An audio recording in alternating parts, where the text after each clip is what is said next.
for this one, we are asking after someone. So let's say you go to someone's home or someone's place of work and you are asking after the person. This conversation is between Kwame and Apena. So Kwame asks, "Me pachao ama wufi." Me pachao ama wufi. Now, this part is a yes or no question. Ama wufi is ama home. It's a yes or no question formed out of a statement. So this could have been ama wufi. If you bring the tone down and make it short, you say ama wufi, and you are saying ama is home. So that is a statement. Ama wufi, ama is home.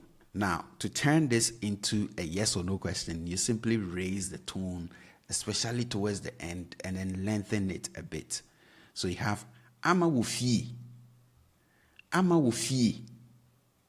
Ama wufi is ama home. So that is what Kwame is asking here. Me pacho ama wufi. Please, is ama home? And then Abna responds to that with Debbie onifie. Debbie onifie. I told you this word to be, as in to be located at or to exist, is an irregular verb. So the opposite, as in the negative of this word, is ni. Ni, to not be, as in to not be located or to not exist, right? So Debbie onifie, no, she is not home. So that is the negative of this one. Now Kwame asks, owahe. Owahe. So he is from a he again, which means where, the question word where. So I told you, whenever you see this as a question ending, it means that the person is asking you for where something is or where something is headed, right? So owahe, she is where, because we have the to be verb here, right? So she is where. Where is she? Owahe. So if you're asking after someone, you can just ask owahe. Oh, Kofi wahe. So instead of the pronoun, you could put Kofi wahe. Where is Kofi? O maame wahe. Where is your mother? O papa wahe. Where is your father? O kunu wahe. Where is your husband? Okay. So owahe. Where is she? And then Abena responds to that with Oko suku. Oko suku. She has gone to school. Then Kwame asks, Obeba breben. You remember this, right? Obeba breben.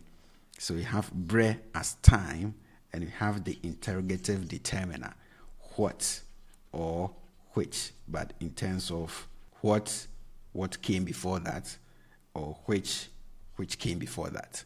So what time? So this is what we use to ask when, as in what time. So Obeba breben, what time will she get back, or when will she get back? And then Abna responds to that with beye nonsia.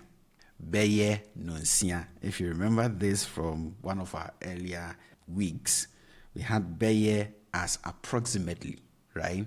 About, around, right? So if you're not sure of the exact time, you can bring beye in front of the time, and then you are saying approximately this time, right? Or approximately this number. So beye nonsia. Nonsia is 6 o'clock. So we have this sia, which is from insia, which is the number 6. So we attach non in front, which is the plural of a dong, which I told you is a clock. So we have a dong or a doma, which is a clock. So you get the idea. And then the plural of this dong is non. So we have nonsia as 6 o'clock. And then Kwame responds to that with you. Okay, medase. Thanks.